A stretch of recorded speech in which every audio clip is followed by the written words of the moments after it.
I've been a winning poker pro for 7 straight years, and there are two poker hands that everyone plays wrong. The problem isn't the cards, it's how people play them. In this video, I'm going to show you the most profitable way to play these two hands so you can start using it today. The first hand is going to be the pocket pair almost everyone hates to see when they look down, pocket jacks. I, on the other hand, love seeing it because I know it is an extremely good hold-in and you just have to know how to maximize your profits with it. I am in low jack position in this 5-10 game and the $20 straddle is on, so I will open 2.5x to $50. Notice my opening size and realize I did not try to go 5x or 6x because I am scared of a bad flop with a middle high pocket pair. If a bad board comes, we will navigate accordingly. Villain in hijack is going to 3-bet to $130, and then villain on the button is going to come in with the 3-bet cold call.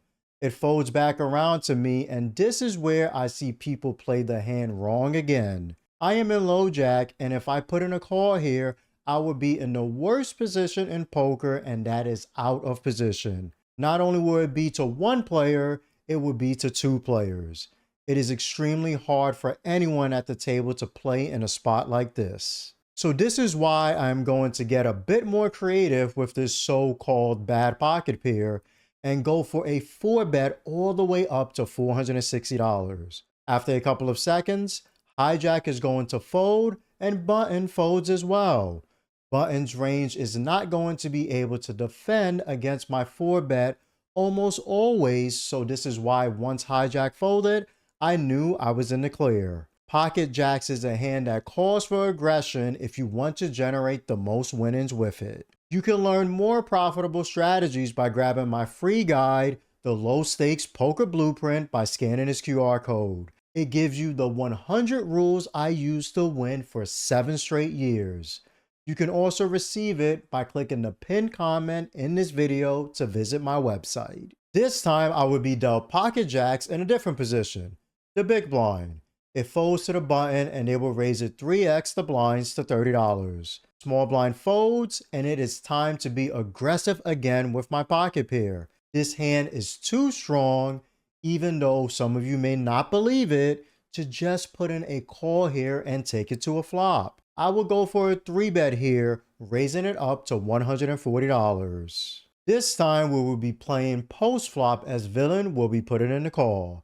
We go heads up to a flop of 8-4 deuce 2 spades. Extremely good flop for jacks as I haven't overpaired to the board. There is already a lot of money in the pot as well since I 3-bet pre-flop. There are plenty of hands in my opponent's range that will call here, such as pocket 9s, 10s, and some lower ones such as 7s, 6s, 5s, etc. They will have some floats as well with flush draws, any pair to the board, and some single spade hands such as ace queen with the ace of spades or king queen with the king of spades. There are a lot of worse hands I'm going to be called by here, so I will fire out a C bet, aka continuation bet, for $140. After a couple of seconds, my opponent is going to put in the call. We go to the turn and it comes the 6 of spades. With jacks without a spade, I just cannot continue betting here on such a scary card. Yes, my opponent does not always have to have the flush, but I just cannot keep blindly putting money in the pot here out of position. I will slow down and check my option. I would prefer villain to check, but if they do bet, we will have to evaluate the situation based on their bet size. After a couple of seconds, villain does decide to check back. We go to the river and it comes the jack of hearts. Now I have top set and should have the best hand almost always. Poker players are just not checking a flush back here often, and if they did randomly decide to check back a made set just in case, I now have them beat. I can also still get called by a lot of stubborn pocket pairs in their range as well as a made pair from the board. Being able to get called by so many worse hands, I am going to fire out a bet on the river for $400. After a couple of seconds, my opponent puts in the call. I turn over my set of jacks and they muck their cards. Once again, by being aggressive with the 3-bet pre-flop, I was able to generate the most winnings. Make sure you stop being scared with pocket jacks and start putting more money in when the situation calls for it. The second hand that everyone plays wrong is going to be one people consider a drawing hand in poker. I, on the other hand, consider it a premium that has generated me more winnings than I can remember once I finally learned how to play it correctly. We will see multiple situations with ace king, and for this first one, I will be in cutoff position. It folds to hijack and they will open 3x to $30. Passive play will get you nowhere with ace king, so you should already know where this is headed as I 3-bet to $100. Instead of allowing someone else to 3-bet squeeze behind me or button call and putting me out of position, I am almost guaranteeing I will be in position and be the aggressor. It folds back to the original opener and they will put in the call. Now we have to play the hand post flop, which is fine as we head to a flop of 10-4-6 rainbow. Villain checks, and this is where people tend to make another mistake. If they are able to find the 3-bet, they will check back with ace king because they have no made hand. I am the aggressor and my opponent has to keep this in mind, so I have no issue putting in a c-bet here for $150. On this driver board, majority of the times my opponent will have a lot of folds, especially against this size. This time, however, my opponent will find the call. We go to the turn and it comes the ace of hearts. Villain checks, and this is the beauty of ace king.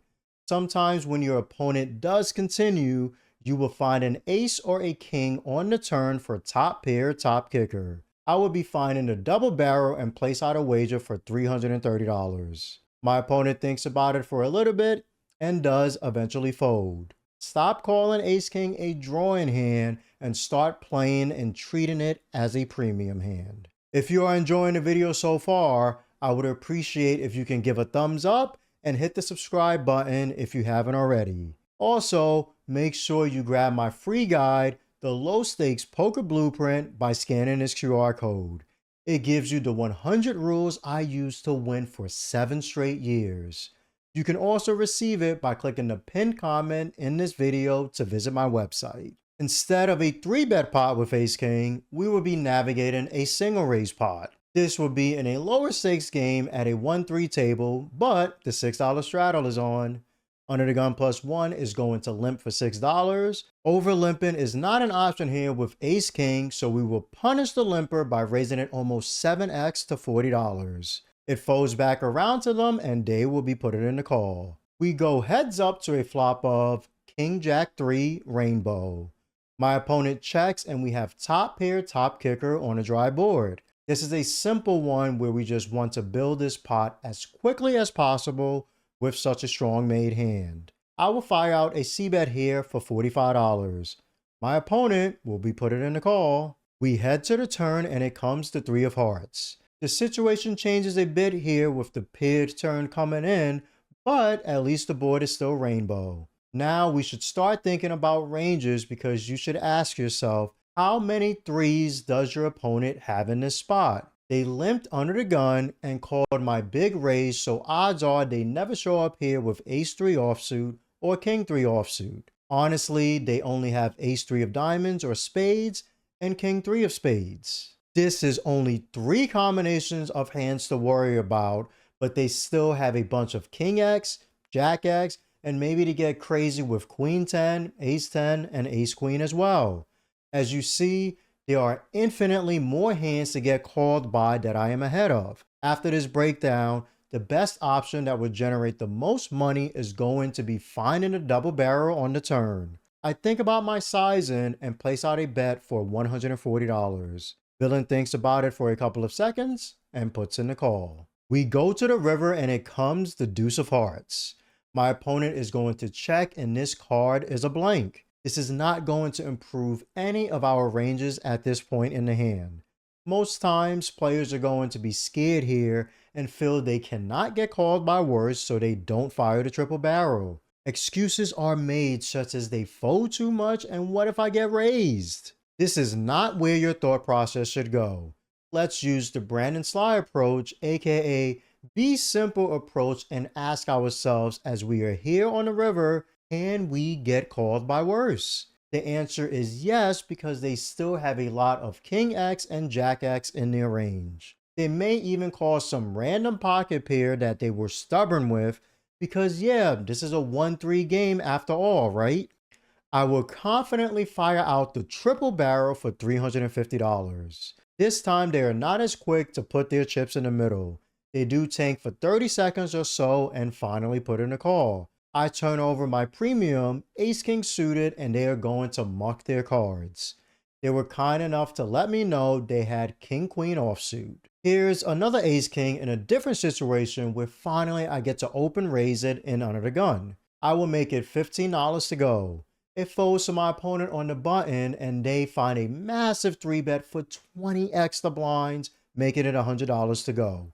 It folds back around to me and we have some options here with ace king. Due to me playing against this opponent for 20 minutes or so and seeing their sizes pre-flop in other situations, this helps me conclude it is not as big of a deal as one may think. They are a bit splashy with their chips, so now instead of calling out of position since we are about 250 big blinds deep, I will confidently make a 4-bet to $350. I did expect them to call or fold, but instead they announced they are all in. As I said before, the profile I have on them is that of a splashy player and possible well status. Luckily, they did just 3-bet the same size against me the hand before as well.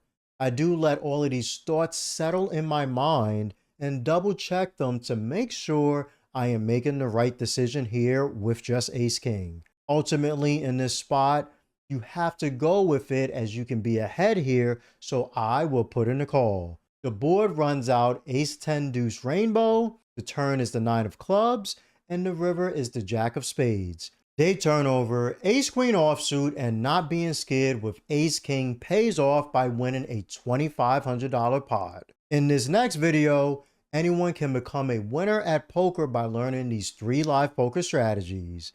You don't want to miss it, so make sure to watch it now.